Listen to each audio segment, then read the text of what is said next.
إن الحمد لله نحمده ونستعينه ونستغفره ونؤمن به ونتوكل عليه ونعوذ بالله من شرور أنفسنا وسيئات أعمالنا من يهده الله فلا مضل له ومن يضلل فلا هادي له أشهد أن لا إله إلا الله وحده لا شريك له وأشهد أن محمدًا عبده ورسوله أرسله إلى كافة للناس بالحق بشيرًا ونذيرًا وداعيًا إلى الله بإذنه وسراجًا منيرًا أما بعد فإن أحسن الحديث كتاب الله وخير الهدي هدي محمد صلى الله عليه وسلم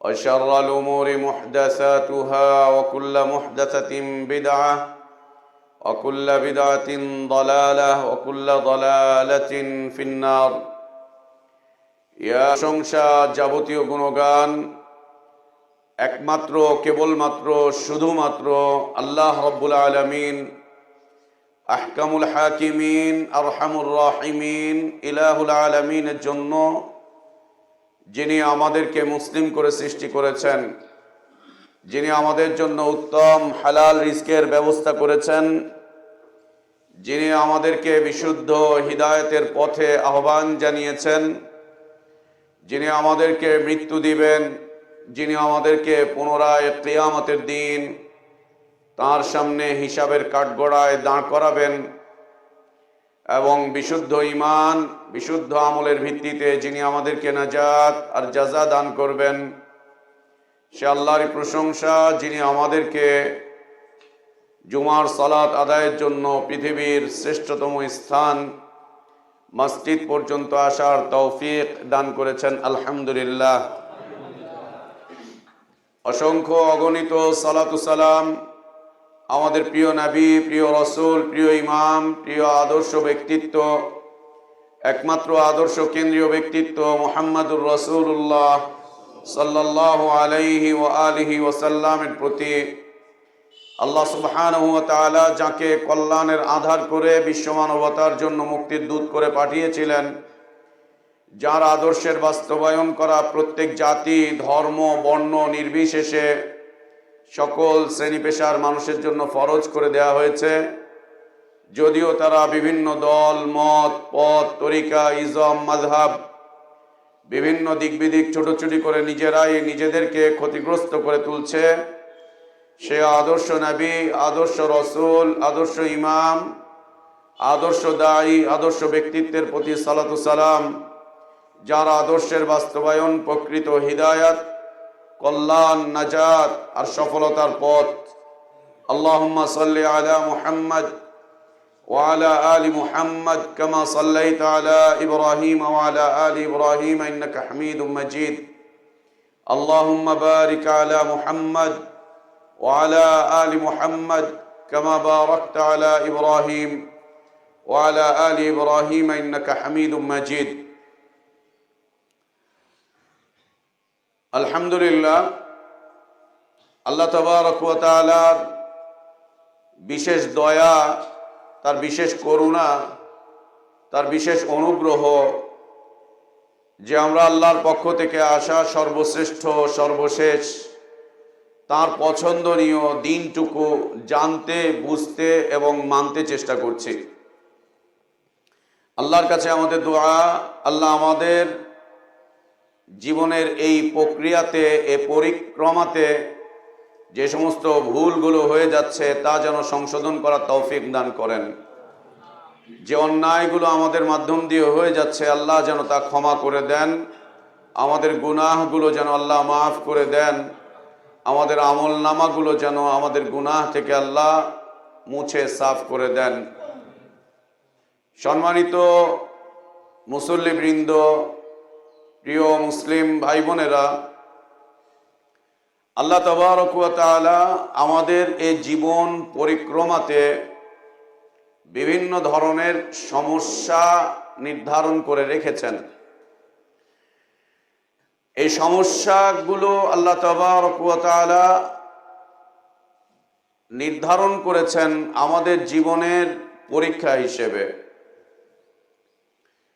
আর পরীক্ষাগুলো আল্লাহ কর্তৃক নির্ধারিত, এবং আমরা যেমন আমাদের শিক্ষা প্রতিষ্ঠানগুলোতে বিভিন্ন বিষয়ের উপরে পরীক্ষা দিয়ে একটা নির্ধারিত মার্ক অর্জন করি, ঠিক তেমনিভাবে আল্লাহ তাবারক ওয়া তাআলা বিভিন্ন সমস্যাকে আমাদের জন্য পরীক্ষা হিসাবে নির্ধারণ করেছেন, এবং প্রত্যেকটা সমস্যাতে আল্লাহ তাবারক ওয়া তাআলা আমাদেরকে আলাদা আলাদা মান দান করেছেন। এই জীবন পরিক্রমাতে এক ধরনের সমস্যার মুখোমুখি আমরা হব বিষয়টা এমন নয়। আবার সমস্যা জীবনে একটা দুইটা আসবে তাও নয়। সমস্যা একটা শেষ হবে আরেকটা আসবে, আরেকটা শেষ হবে আরেকটা আসবে। একটা সমস্যার মুখোমুখি হয়ে আমরা সেখান থেকে বের হয়ে আসতে আসতেই আমাদের জীবনে দ্বিতীয় আরেকটা সমস্যা চলে আসবে, এবং দ্বিতীয় সমস্যা যখন আসবে প্রথম সমস্যাটা আমাদের কাছে তখন ছোট মনে হবে, দ্বিতীয় সমস্যাটায় পড়ে আমরা মনে করব যে এই সমস্যাতেই মনে হয় আমার জীবনের অবসান ঘটবে। নাসআলুল্লাহ আল আফিয়াতা ওয়াস সালাম। জীবন পরিক্রমাতে যে সমস্যাগুলো আসে আল্লাহ সেখান থেকে আমাদেরকে চমৎকারভাবে সালামতির সাথে উত্তরণ করার তৌফিক দান করেন। সালামতির সাথে আল্লাহ আমাদেরকে সেখান থেকে রেহাই দান করেন। উপস্থিতি, কিছু সমস্যা থাকবে ব্যক্তির সাথে সম্পৃক্ত, কিছু সমস্যা থাকবে পরিবারের সাথে সম্পৃক্ত, কিছু সমস্যা থাকবে সমাজের সাথে সম্পৃক্ত, কিছু সমস্যা থাকবে অর্থনীতির সাথে সম্পৃক্ত, কিছু সমস্যা থাকবে আত্মীয় সম্পর্ক কেন্দ্রিক, কিছু সমস্যা থাকবে পড়াশোনা লেখাপড়া আমাদের এডুকেশনের যে জীবন আছে এটা কেন্দ্রিক। একটার পর একটা সমস্যা আসতে থাকবে। আর আল্লাহ তাবারক ওয়া তাআলা সকল প্রকার সমস্যার সমাধান একটা জায়গা থেকে করতে আদেশ করেছেন। সমস্যার রূপ হবে ভিন্ন ভিন্ন, অবস্থা হবে ভিন্ন ভিন্ন, বিষয়বস্তু হবে ভিন্ন ভিন্ন, সমস্যার সমাধানের জায়গা হবে এক এবং অবিচ্ছিন্ন। যদি এক জায়গা থেকে আমরা সমস্যার সমাধান না করি, একটা জায়গা থেকে যদি আমরা উত্তরণের পথ খুঁজে বের না করি, তখন দেখা দিবে বিভিন্ন ধরনের মতানৈক্যতা। মতানৈক্যতা থেকে শুরু হবে বিচ্ছিন্নতা, বিচ্ছিন্নতা থেকে শুরু হবে শত্রুতা, শত্রুতা থেকে শুরু হবে বিভিন্ন ধরনের ঘৃণা বিদ্বেষ, ঘৃণা বিদ্বেষ থেকে শুরু হবে একজনকে আরেকজন বর্জন, এই বর্জনের থেকে আরেকটা রাস্তা খুলে যাবে, সেটা হচ্ছে দাঙ্গা হাঙ্গামা লড়াই। দাঙ্গা চলতে থাকবে, হাঙ্গামা চলতে থাকবে, লড়াই চলতে থাকবে, আরো কিছু, সেখান থেকে এমন এক পরিবেশ তৈরি হবে যেখান থেকে মানুষের বের হয়ে আসার রাস্তা চিরতরে বন্ধ হয়ে যাবে। আমরা দেখতেই পাচ্ছি আজ উম্মতে ইসলামের যে মতানৈক্যতা, যে বিচ্ছিন্নতা, পরস্পর বিরোধী যে অবস্থান, যে ঘৃণা, যে বিদ্বেষ, যে দাঙ্গা হাঙ্গামা, যে ফতোয়াবাজি, যেই ধরনের অবস্থা তৈরি হয়েছে, আপনি কি মনে করতে পারেন যে এই চার মাযহাব আর জীবনে একত্রিত হয়ে এক মাযহাবে পরিণত হবে? হতেই পারে না। 3 লক্ষ তরিকার ভারে নুয়ে পড়েছে আমাদের এই ছোট্ট দেশটি। 3 লক্ষ তরিকা, মত পথ আর ইজমের ভারে নুয়ে পড়েছে আমাদের এই ছোট্ট দেশটি। এই 3 লক্ষ তরিকাকে আর এক তরিকায় আনার কোন সুযোগ আছে বলে আমরা খুঁজে পাচ্ছি না, দেখা যাচ্ছে না। আরো বাড়বে বই কমবে না, বাড়বে বই কমবে না। লা ইলাহা ইল্লাল্লাহ। মুসলিমিনদের এহেন পরিবেশ পরিস্থিতি আল্লাহ তাবারক ওয়া তাআলা পছন্দ করেন না। আল্লাহ পছন্দ করেন না এহেন পরিবেশ পরিস্থিতি। এবং যে পরিবেশ পরিস্থিতিতে উম্মতে ইসলাম আজ পতিত হয়েছে, এই পরিবেশ পরিস্থিতি লানত ছাড়া আর কোনো রাস্তা নেই। আল্লাহর রহমত থেকে দূরে, মাগফিরাত থেকে দূরে, আল্লাহর করুণা থেকে দূরে, আল্লাহর পক্ষ থেকে আসা বারাকাত থেকে দূরে আমরা আমাদের জীবনে আজ আর বারাকাত খুঁজে পাই না, রহমত খুঁজে পাই না, মাগফিরাত খুঁজে পাই না।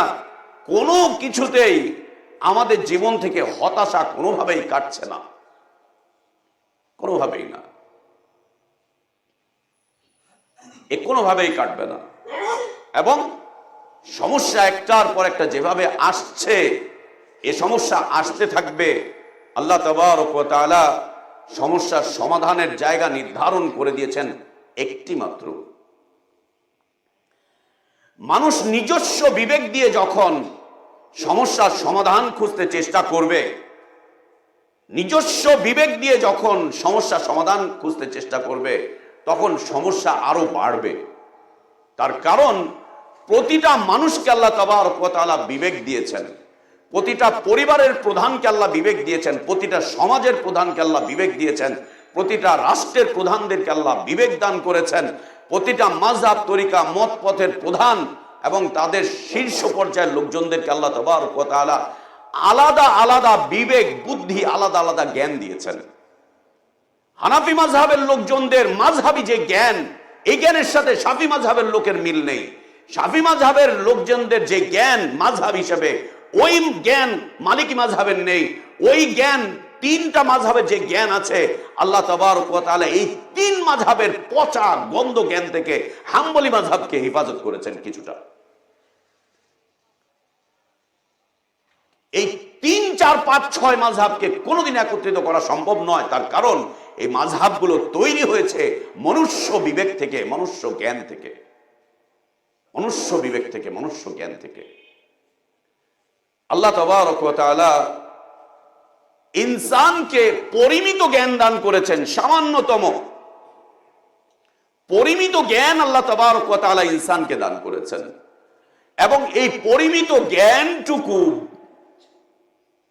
এই পরিমিত জ্ঞানটুকুকে ছড়িয়ে দেওয়ার বা এই জ্ঞানটুকু নিয়ে গবেষণার জায়গাটাও আল্লাহ তাবারক ওয়া তাআলা পরিমিত করেছেন।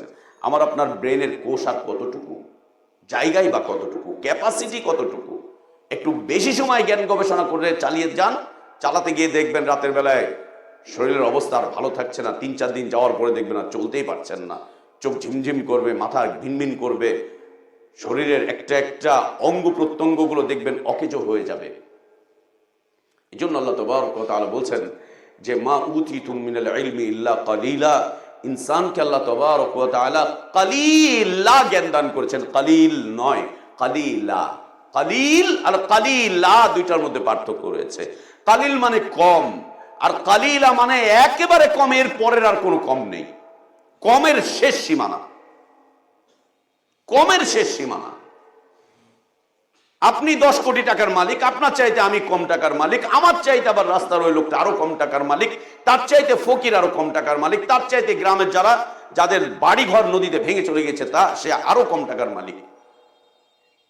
আল্লাহ বলছেন মা উতিতুম মিনাল ইলমি ইল্লা কালিলা। আল্লাহ তাবারক ওয়া তাআলা ইনসানকে কালিল থেকে কালিল, সবচাইতে কমতম জ্ঞান দান করেছেন, এর পরের আর কোনো কম নেই। এটা শেষ সীমানা, কালিলের শেষের।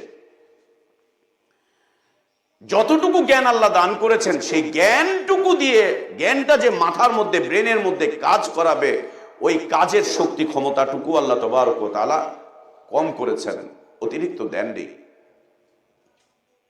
মানুষ যখন নিজেদের এই সমস্যাগুলো থেকে উত্তরণের চেষ্টা করবে, বিশেষ করে দ্বীনি সমস্যা, ইবাদতের সমস্যা, দ্বীন মানার সমস্যা, হিদায়াতের রাস্তার সমস্যা, এই সমস্যাগুলোতে যখন জর্জরিত হবে, উত্তরণ তো হতেই হবে। এবং কোনো মানুষই চায় না সমস্যা জিইয়ে রাখতে, টিকিয়ে রাখতে, সমস্যাগুলো থেকে বের হয়ে আসতে প্রতিটা মানুষই চায়, প্রতিটা মানুষই চায়। যত বিভক্তি আছে, সকল বিভক্তির মধ্যে পতিত ব্যক্তিরা চায় যে আমরা এই বিভক্তি থেকে উঠে চলে আসি। উঠে চলে আসতে গিয়ে তিনি কামনা করেন সবাই যেন তার মতো হয়ে যায়, সবাই যেন তার নীতি অনুযায়ী হয়ে যায়, তার আদর্শ অনুযায়ী হয়ে যায়, সবাই যেন অন্যের মতো হয়, এটা অন্যরা কামনা করে। কিন্তু সম্ভব নয়, কিন্তু হবে না। মানুষ যখনই নিজের বিবেক, নিজের বুদ্ধি, নিজের জ্ঞান অন্যের উপরে চাপিয়ে দিতে চেষ্টা করবে, তখনই সমস্যা আরো বাড়তে থাকবে, বই কমবে না। মনুষ্য বিবেক। এর বিপরীতে আল্লাহ তাবারক ওয়া তাআলার ইলম হচ্ছে অপরিসীম। আল্লাহর জ্ঞানের কোনো সীমা পরিসীমা নেই। আল্লাহ তাবারক ওয়া তাআলা তিনি আলিম, এমন ইলম যে ইলমে কোনো ত্রুটি নেই, বিচ্যুতি নেই, দুর্বলতা নেই, যে আল্লাহর ইলমের কোনো ক্ষতিকর কোনো দিক বলতে কিছু নেই। আল্লাহর ইলমের ক্ষতিকর দিক বলতে কিছু নেই, অপরিপক্ক বলতে কিছু নেই, আল্লাহর ইলমের পরিধি বলতে কিছু নেই, সীমা পরিসীমা বলতে কিছু নেই। আল্লাহ তাবারক ওয়া তাআলার ইলমের তিনি যেমন মহান, তিনি যেমন আজিম, তিনি যেমন আকবার, আল্লাহ তাবারক ওয়া তাআলার জ্ঞান তার মতোই মহান। তিনি মহান জ্ঞানের অধিকারী, বিশাল জ্ঞানের অধিকারী, অনেক জ্ঞানের অধিকারী। আমার আপনার জ্ঞানের একটা সীমানা আছে। দুনিয়াতে আল্লাহ তাবারক ওয়া তাআলা মানুষকে দুই ধরনের জ্ঞান দান করেছেন। এক ধরনের জ্ঞান মানুষের দুনিয়ার জীবনেও কাজ করবে, কবরেও কাজ করবে, সিরাতেও কাজ করবে, কিয়ামতেও কাজ করবে, একটা পর্যায়ে বিচার ফয়সালায় কাজ করে তাকে জান্নাত পর্যন্ত নিয়ে চলে যাবে। আল্লাহ আমাদেরকে সেই জ্ঞানটুকুই দান করেন। আরেক ধরনের জ্ঞানের সীমানা হবে হচ্ছে তার চাকরি জীবন পর্যন্ত, অথবা তার কর্মময় জীবন পর্যন্ত। চাকরি যতদিন করছে তার জ্ঞান ততদিনই কাজ করবে, চাকরি শেষ তার জ্ঞানের পরিধি শেষ। ব্যবসার জ্ঞান, তার চাকরি ব্যবসা যতদিন চলছে ততদিন পর্যন্ত, এবং বেশির বেশি যদি তার জ্ঞানটুকুর সীমা পরিসীমা যায় তো তার রূহটুকু যখন কবজ হবে এই পর্যন্ত। রূহ কবজ হয়ে যাওয়ার পরে তার কোনো জ্ঞান আর তার কোনো কাজে আসবে না। আর এর বিপরীতে আল্লাহ তাবারক ওয়া তাআলা যাদেরকে ওয়াহির জ্ঞান দান করেছেন, ওয়াহির জ্ঞান যাদেরকে আল্লাহ তাবারক ওয়া তাআলা দান করেছেন, তাদের এই জ্ঞানের সীমা পরিসীমা তাদের সাথে সাথে রূহ কবজ হয়ে যাবে, তাদের সাথে সাথে তাদের জ্ঞানটুকু কবরে পর্যন্ত যাবে, হাসরে যাবে, কিয়ামতে যাবে, তার পাশে এসে দাঁড়াবে, তাকে সঙ্গ দিবে, একেবারে নিতে নিতে তাকে জান্নাত পর্যন্ত নিয়ে তারপরে তার ক্ষান্ত হবে, সে পর্যন্ত যাবে। তো মানুষের জ্ঞান দিয়ে যদি মানুষ সমস্যা সমাধান করতে চেষ্টা করে তাহলে সমস্যা বাড়া ছাড়া কমবে না, বাড়তেই থাকবে। কেন? জ্ঞানটা সীমিত, এবং এই সীমিত পরিসরের এই জ্ঞানটুকু নিয়ে আমরা সবাই লড়াই করছি। উদাহরণস্বরূপ যদি আমরা বলতে চাই তাহলে বলতে পারি যে 4 মাযহাব, 6 মাযহাব, লাখো তরিকা, সবারই দাবি যে আমরা হকের উপরে আছি, সবারই দাবি আমরা কোরআন সুন্নাহর উপরে আছি, সবারই বক্তব্য আমরা এখান থেকে নিয়েছি। কিন্তু কতটুকু নিতে পেরেছি? অল্প একটু কিছু নিয়েছি। অল্প একটু কিছু নিয়ে আমরা সবাই লড়াইতে ব্যস্ত, সবাই পরস্পর বিরোধী বক্তব্যের ক্ষেত্রে আমরা ব্যস্ত হয়ে আছি। সবাই ব্যস্ত থাকার কারণে নিজেদের অবস্থান দিন দিন দুর্বল থেকে দুর্বলতর হতে চলেছে, দুর্বলতর হতে চলেছে। লা ইলাহা ইল্লাল্লাহ। মনুষ্য বিবেক দিয়ে কখনো সমস্যার সমাধান সম্ভব নয়। উপস্থিতি, আল্লাহ তাবারক ওয়া তাআলার জ্ঞান হচ্ছে অপরিসীম। পৃথিবীতে আল্লাহ তাবারক ওয়া তাআলা যে সমস্ত নেক কাজগুলো করতে মানুষকে আদেশ করেছেন, এই নেক কাজগুলো কারো কাছে নেক, আবার ওই একই ধরনের নেক কাজগুলো কারো কাছে হচ্ছে পাপ, গুনাহ। যেমন উদাহরণস্বরূপ আমাদের উপরে যে সমস্ত ইবাদত আল্লাহ তাবারক ওয়া তাআলা ফরজ করেছেন, এরকম কিছু কিছু ইবাদত প্রত্যেক ধর্মেই দেওয়া আছে। উদাহরণস্বরূপ বিয়ে শাদী, এটি আমাদের জন্য ইবাদত, মুসলিমদের কাছে এটি ইবাদত, হিন্দু ধর্মেও এটি ইবাদত, খ্রিস্ট ধর্মেও এটি ইবাদত, বৌদ্ধ ধর্মেও এটি ইবাদত, ইহুদি ধর্মেও এটি ইবাদত। এই ইবাদত এক এক ধর্মে এক এক রকম ভাবে পরিচালিত হচ্ছে। আল্লাহ তাবারক ওয়া তাআলা আমাদেরকে নির্ধারিত কয়েকটা শ্রেণীর নারীকে আমাদের জন্য বৈধ করেছেন, নির্ধারিত কয়েকজনকে আল্লাহ বৈধ করেছেন। এবং যদি বলি যে নির্ধারিত কয়েকজনকে আল্লাহ নিষেধ করে দিয়ে বাকি সবাইকে আল্লাহ বৈধ করে রেখেছেন। মা, নিজের মেয়ে, নিজের নাতি, নানি, দাদি, খালা, ফুপু, আপন দুই বোন, এগুলো যেমন আমাদের জন্য নিষিদ্ধ, পৃথিবীতে এমনও কিছু ধর্ম আছে যেই ধর্মে এগুলোকে বিয়ে করাটাই হচ্ছে সবচেয়ে পুণ্যের কাজ, সওয়াবের কাজ। দক্ষিণ ভারতে এখনো পর্যন্ত এই বিধান আছে, কিছু কিছু মানুষ এই কাজটুকু করে, নিজের মেয়েকে, হিন্দু ধর্মে দক্ষিণ ভারতের যে নিজের মেয়েকে বিয়ে করাটা হচ্ছে সবচাইতে বেশি পুণ্যের কাজ, নিজের মেয়েকে বিয়ে করা। এর পাশাপাশি বিপরীতে উত্তর ভারতের দিকে, উত্তর প্রদেশের দিকে যদি আমরা চলে যাই, ওখানে গিয়ে দেখব একই ধর্ম, হিন্দুত্ববাদ, উত্তরে গেলে দেখব যে নিজের মেয়েকে বিয়ে করা এটি হচ্ছে চরম গর্হিত এবং পাপের কাজ, চরম গর্হিত। আমরা যে ইসলাম ফলো করছি, আল্লাহ তাবারক ওয়া তাআলা যে ইসলাম আমাদেরকে দান করেছেন, আল্লাহ তার উপর আমাদেরকে অটলতা, অবিচলতা দান করেন, সিহহাতের দিকে আল্লাহ বাঁচিয়ে রাখেন, আল্লাহ আমাদেরকে ভুলগুলো সংশোধন করার তৌফিক দান করেন। আমাদের দৃষ্টিতে আমরা যে দিন ফলো করি, যে শরিয়াত আমরা মেনে চলি, এই শরিয়াতে নিজের মেয়েকে বিয়ে করা তো দূরের কথা, নিজের মেয়ের ব্যাপারে এহেন চিন্তা চেতনা নিয়ে আসাও মুসলিমরা কোনোদিনও সমর্থন করতে পারে না। সেটা নামধারী মুসলিম হলেও সমর্থন করতে পারে না,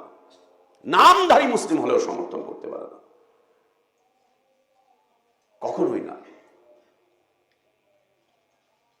এমনকি এমন মুসলিম, যেই মুসলিমের মাঝে ইসলাম বলতে কিছু নেই, সেও পছন্দ করে না যে কেউ আপন খালাকে বিয়ে করুক, কেউ নানির সাথে সংসার করুক, কেউ আপন দুই বোনকে একসাথে নিয়ে সংসার করুক। এটাও সমর্থন করতে পারে না, কোনো নামধারী মুসলিমও পারে না, করে না। আমরা যে দিন ফলো করছি, এই দিনে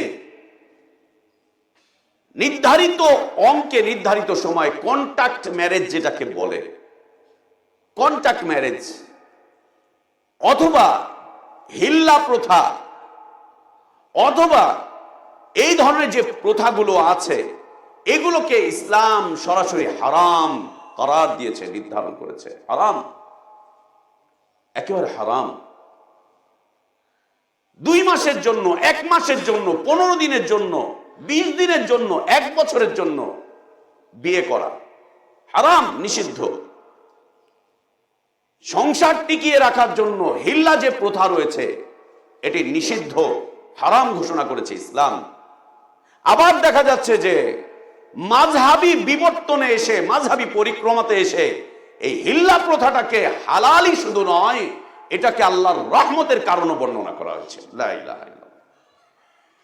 আবার দেখা যাচ্ছে যে ধর্মীয় বা মাযহাবী বিবর্তনের কারণে এই কন্ট্যাক্ট যে বিয়ে 5 দিন 7 দিন, এই বিয়েটা মাযহাবী বিবর্তনে এসে শিয়াদের কাছে এটা বিশাল সওয়াবের কাজ, সওয়াবের আমল। এমনকি এটা করতে গিয়ে কোনো বাবা যদি তার নাবালিকা মাসুমা 5-6 বছরের কোনো মেয়েকে তাদের ইমামের কাছে অর্পণ করে, তাদের যে ইমাম আছে ওই ইমামের কাছে যদি 5-6 বছরের মেয়েটাকে অর্পণ করে, 7-8 বছরের নাবালিকা হতে হবে, বালেগা হওয়ার আগে তার মেয়েটাকে তাদের ইমামের কাছে দিবে। ইমাম যে কয়দিন চায় সেই কয়দিন সে এটাকে ব্যবহার করবে, রাখবে, আটকে রাখবে। যদি এর মাধ্যম দিয়ে কোনো সন্তান চলে আসে, ওই সন্তানটা হবে পরবর্তী ইমাম। এবং এটি শিয়াদের ধর্মে সবচাইতে পবিত্রতম এবং উৎকৃষ্ট মানের সওয়াবের কাজ, সওয়াবের কাজ। লা ইলাহা ইল্লাল্লাহ, লা ইলাহা ইল্লাল্লাহ। আমরা যেমন পৃথিবীর সভ্যতার দাবিদার কিছু কিছু দেশগুলোতে বিবাহ বহির্ভূত জীবন এটি সভ্যতার দাবি রাখে। সভ্যতার দাবিদার কিছু দেশ যেখানকার ওদের সুশীল, ওদের সুশিক্ষিত সমাজে বিবাহ বহির্ভূত জীবন এবং বিবাহ বহির্ভূত সন্তান জন্মদান এগুলো তাদের কাছে সৌভাগ্যের বিষয়বস্তু, সুশীলতার বিষয়বস্তু, সুশিক্ষার বিষয়বস্তু, এগুলো তাদের কাছে। পাশাপাশি আল্লাহ তাবারক ওয়া তাআলা মুসলিমদের জন্য বিবাহ বহির্ভূত জীবন একত্রিতকরণ এটিকে হারাম ঘোষণা করেছেন এবং এর মাধ্যম দিয়ে যে সন্তানগুলো আসবে সেই সন্তানগুলোকে হারাম ঘোষণা করা হয়েছে এবং আল্লাহ তাবারক ওয়া তাআলা এই জীবনের কাছে যেতেও নিষেধ করেছেন। কাছে যেতে নিষেধ করেছে। এই জীবন তো যাপন করা যাবেই না, এই জীবনের কাছেও যেতে আল্লাহ তাবারক ওয়া তাআলা নিষেধ করেছেন। লা তাকরাবুজ জিনা ইন্নাহু কানা ফাহিশা ওয়া লা তাকরাবুল ফাওয়াহিশা মা যাহারা মিনহা ওয়া মা বাতান।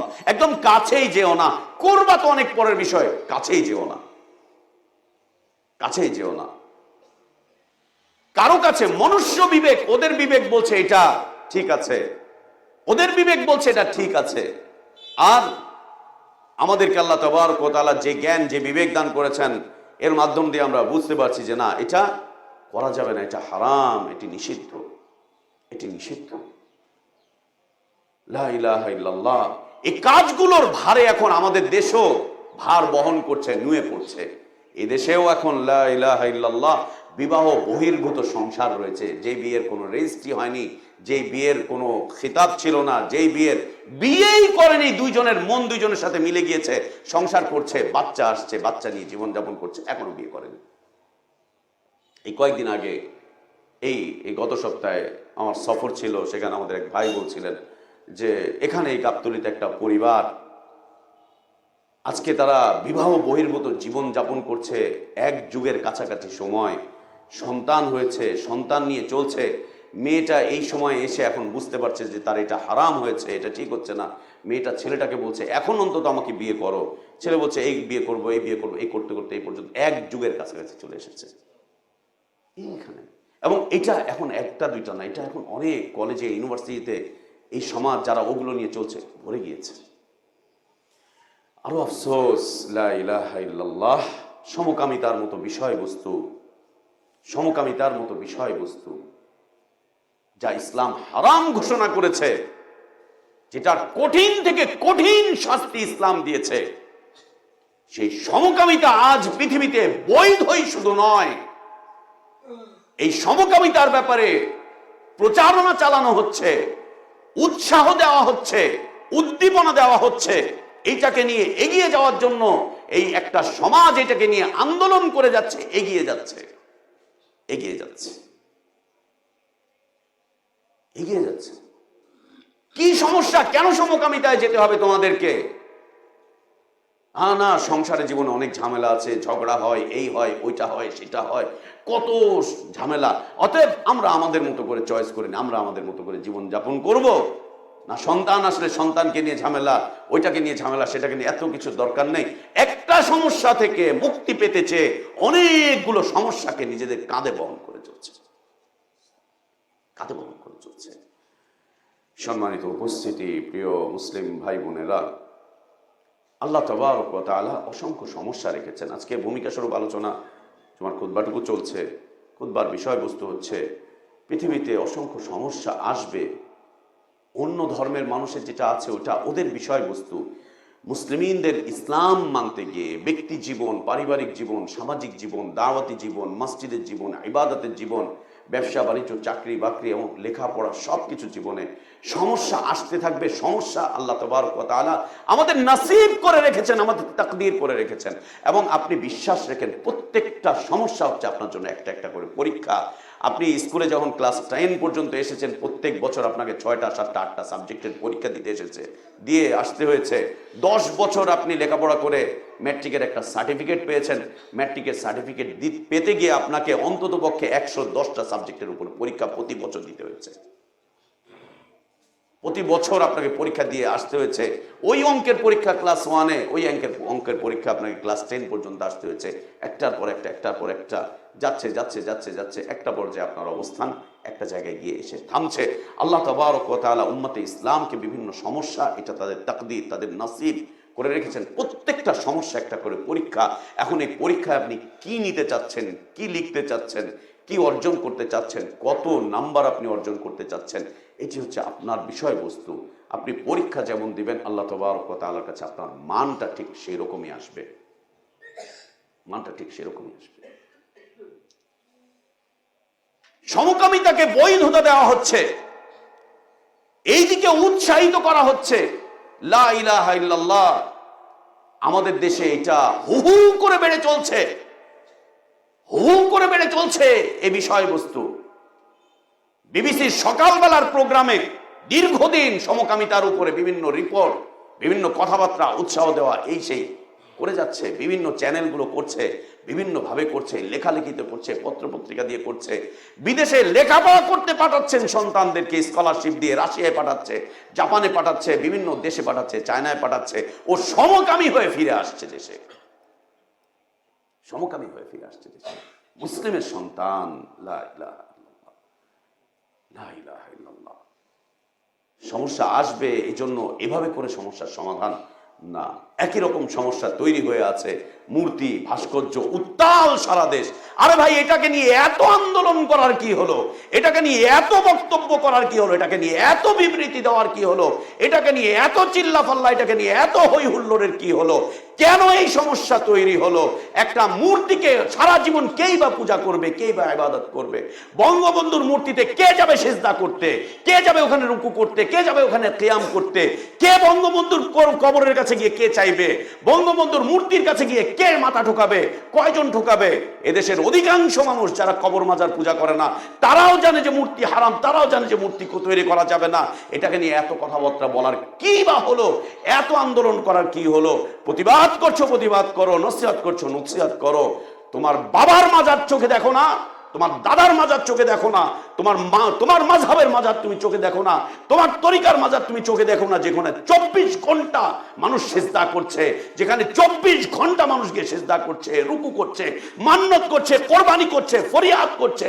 24 ঘন্টা শিরকগুলোর বিরুদ্ধে কেন কথা বলো না? কেন কথা বলো না 24 ঘন্টা শিরকের বিরুদ্ধে? কারণ ওটি তোমার মাযহাবের, কারণ ওটি তোমার তরিকার, কারণ ওটি তোমার বাপের, কারণ ওটি তোমার দাদার, কারণ ওটি তোমার বুজুর্গের, কারণ ওইটা তোমার আকাবিরের, কারণ ওইটা তোমার পীরের, কারণ ওইটা তোমার মুর্শিদের, কারণ ওইটা তোমার হুজুরের। ওগুলোর বিরুদ্ধে কেন বলো না? কেন বলো না? তোমার ধর্ম টিকে না মাজার ছাড়া, তোমার খানকা ছাড়া তোমার ধর্ম টিকে না।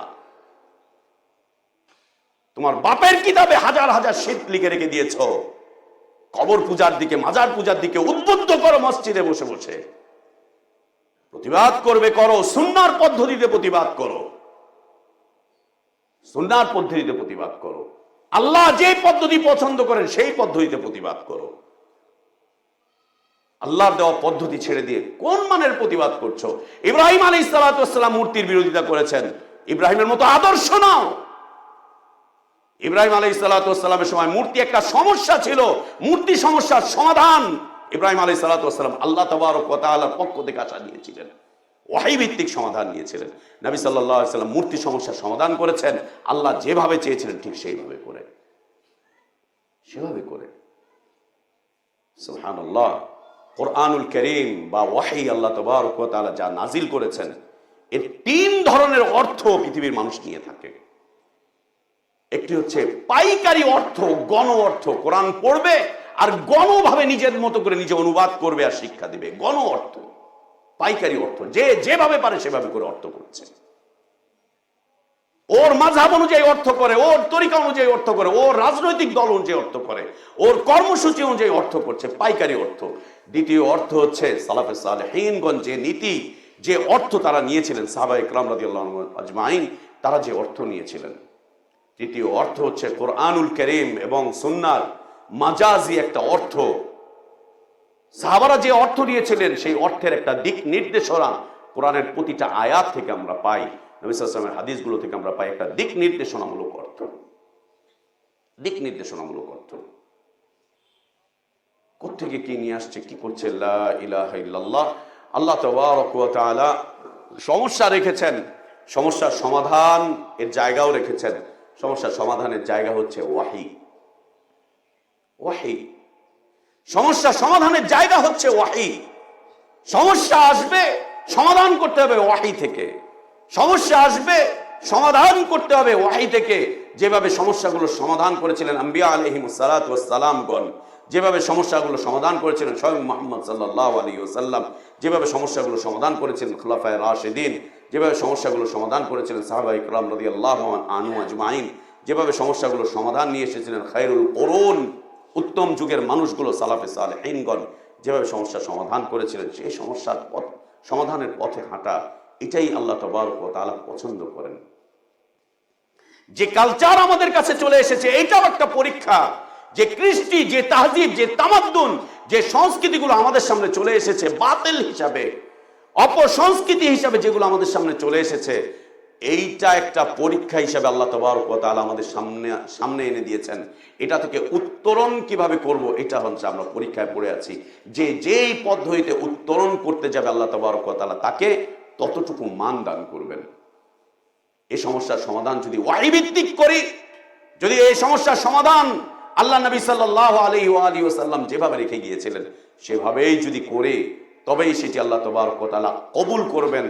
তবেই যদি আল্লাহ তাবারক ওয়া তাআলা এর মধ্যে বারাকাত দেন, তবেই যদি আল্লাহ তাবারক ওয়া তাআলা আমাকে আপনাকে দ্বীনের উপরে অটল রাখেন, অবিচল রাখেন, দ্বীনের উপরে অটল অবিচল রাখেন। এছাড়া না। আল্লাহ তাবারক ওয়া তাআলা শুধু আমাদেরকে নয়, নবী সাল্লাল্লাহু আলাইহি ওয়া আলিহি ওয়াসাল্লামকে বলছেন, ইয়া আইয়ুহান নবী ইত্তাকিল্লাহ, এই নবী আল্লাহকে ভয় করো। ওয়ালা তুতি'ল কাফিরিন ওয়াল মুনাফিকিন, কাফেরদের, মুনাফিকিনদের নীতি, আদর্শ, গতি, চলার পথ পদ্ধতি, ওদের চিন্তা চেতনা, ওদের গবেষণা, ওদের জ্ঞান, ওদের বুদ্ধি, ওদের পরামর্শ, নবী তুমি কোনোটারই অনুসরণ করতে যেও না। ওদের কোনোটার অনুসরণ তুমি করতে যেও না। ওয়ালা তুতি'ল কাফিরিন, তুমি ইতাআত করতে যেও না কাফেরদের চিন্তা চেতনা নীতি আদর্শ গতি মত পথ পদ্ধতি, কোনোটারই না। তাদের জ্ঞান, তাদের গবেষণা, এমনকি তাদের পরামর্শ, নবী এদের অনুসরণ তুমি করতে চাও না, না কাফেরদের না মুনাফিকিনদের। ইন্নাল্লাহা কানা আলিমান হাকিমা, মনে রেখো আল্লাহ কিন্তু জ্ঞান রাখেন তোমার ব্যাপারে, তিনি আলিম, তিনি হাকিম। তাহলে কি দিয়ে সমাধান করবে? যত সমস্যা আসছে সমাধান করবে কি দিয়ে? কার পরামর্শ নিবে, কার দিক নির্দেশনা নিবে, কার থেকে নীতি নিবে, কার থেকে গতি নিবে, আদর্শ নিবে, কার থেকে নিবে, কোত্থেকে নেবে? ওয়াত্তাবি' মা ইউহা ইলাইকা মির রাব্বিক, তোমার রবের পক্ষ থেকে তোমার উপরে যা ওয়াহী করা হয় নবী তুমি শুধু সেইটার অনুসরণ করো, যেভাবে বলা হচ্ছে সেভাবেই অনুসরণ করো, ওয়াহীর অনুসরণ করো, ওয়াহীর ভিত্তিতে কথা বলো, ওয়াহীর ভিত্তিতে সমস্যার উত্তরণ করো, ওয়াহীর ভিত্তিতে তুমি সমস্যা থেকে বের হয়ে আসো। ওয়াহী ওয়াহী ওয়াহী ওয়াহী, ওয়াহীর ভিত্তিতে করো। ওদের নীতি নিও না, ওদের আদর্শ নিও না, ওদের মত নিও না, ওদের পথ নিও না, ওদের পদ্ধতি নিও না, ওদের সাথে পরামর্শেও বসতে যেও না, কাফেরদের সাথে মুনাফিকিনদের সাথে। ওয়াহীর অনুসরণ করো। ইন্নাল্লাহা কানা আলিমান খাবীরা, নবী মনে রেখো যা করবে তুমি এই বিষয়ে আল্লাহর কাছে জ্ঞান আছে, আল্লাহর কাছে সংবাদ আছে, আল্লাহ কিন্তু জানেন খুব ভালো। আল্লাহ তাবারক ওয়া তাআলা এই মর্মে কোরআনুল কারীমে বেশ কয়েকটি আয়াত নাজিল করে নবী সাল্লাল্লাহু আলাইহি ওয়াসাল্লামকে দিক নির্দেশনা দিয়েছেন, ওয়াহীর ভিত্তিতে তুমি সমাধান করো। একইভাবে আল্লাহ তাবারক ওয়া তাআলা আমাদেরকে উম্মতে ইসলামকে আল্লাহ তাবারক ওয়া তাআলা সমস্যা থেকে উত্তরণ করতে বলছেন, ইত্তাবিউ, তোমরা অনুসরণ করো, মা উনজিলা ইলাইকুম মির রাব্বিকুম, যত সমস্যা আসবে সকল সমস্যার সমাধান উত্তরণ, সকল সমস্যার মুখোমুখি যখন তুমি পতিত হবে, এখান থেকে তুমি তোমার অবস্থানটাকে পরিবর্তন করবে, সমাধান নেবে। কিসের মাধ্যম দিয়ে? মা উনজিলা ইলাইকুম মির রাব্বিকুম, তোমাদের রবের পক্ষ থেকে যা নাজিল করা হয়েছে সেটার ভিত্তিতে।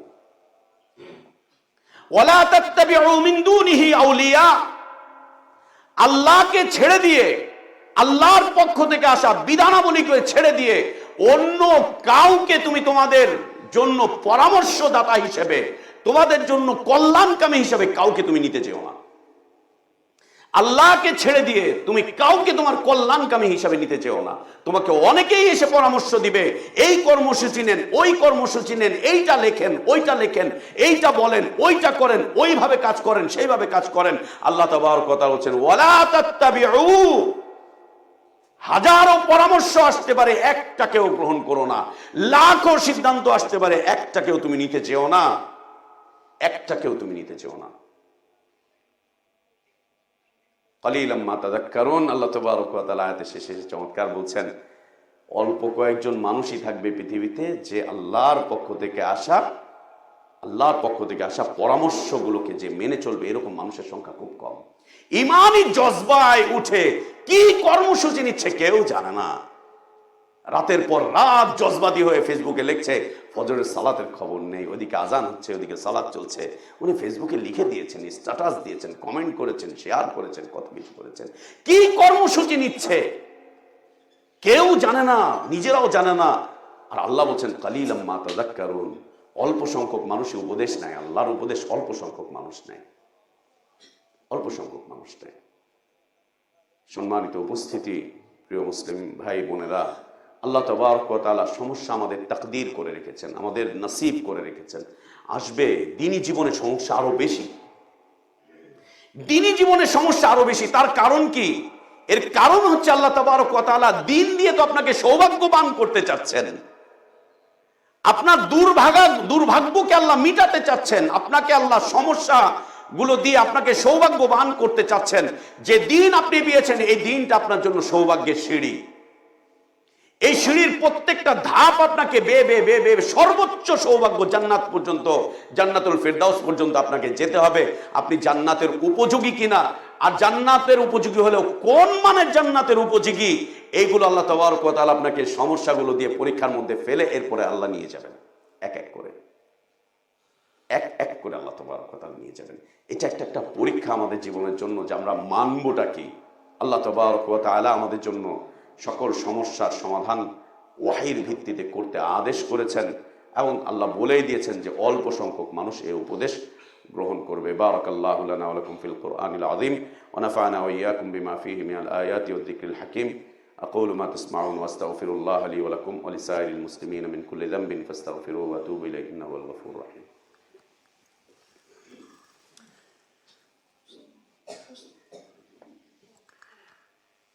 الحمد لله رب العالمين والعاقبة للمتقين ولا عدوان إلا على الظالمين وأشهد أن لا إله إلا الله وحده لا شريك له له الملك وله الحمد يحيي ويميت وهو على كل شيء قدير إله الأولين والآخرين وأشهد أن محمدا عبده ورسوله وصفيه وخليله صلى الله عليه وعلى آله وأصحابه وبارك وسلم تسليما كثيرا إلى يوم الدين। সম্মানিত মুসল্লিবৃন্দ, যেমনটি খুতবায় বলছিলাম যে সমস্যা আসবে অসংখ্য, সমাধানের রাস্তা আল্লাহ তাবারক ওয়া তাআলা নির্ধারণ করে দিয়েছেন একটি, সেটি হচ্ছে ওয়াহী। এই ওয়াহী আল্লাহ নাজিল করেছেন পৃথিবীর মানুষের সমস্যা থেকে উত্তরণের জন্য। সৌভাগ্যের পথ হিসেবে আল্লাহ তাবারক ওয়া তাআলা নির্ধারণ করে দিয়েছেন। দুনিয়াতে মানুষ আমাকে আপনাকে অনেকগুলো সৌভাগ্যের রাস্তা দেখাতে পারে, বলতে পারে, সৌভাগ্যের রাস্তা একটি মাত্র রাস্তা, সেটি হচ্ছে ওয়াহীর রাস্তা। যে ওয়াহী মানতে বাধ্য ছিলেন আম্বিয়া আলাইহিমুস সালাতু ওয়াস সালামগণ, ওয়াহী মানতে বাধ্য ছিলেন মুহাম্মদুর রাসূলুল্লাহ সাল্লাল্লাহু আলাইহি ওয়া আলিহি ওয়াসাল্লাম। ওয়াহী মেনে জীবনের চরম চরম অবস্থানগুলো পার করেছিলেন সাহাবায়ে কেরাম রাদিয়াল্লাহু আনহুম আজমাইনগণ। ওয়াহী ভিত্তিক জীবন যাপন করতে গিয়ে আমরা কখনো কখনো মনোকষ্টে ভুগতে পারি। এর কারণ হচ্ছে আমাদের আন্তরিকতার অভাব।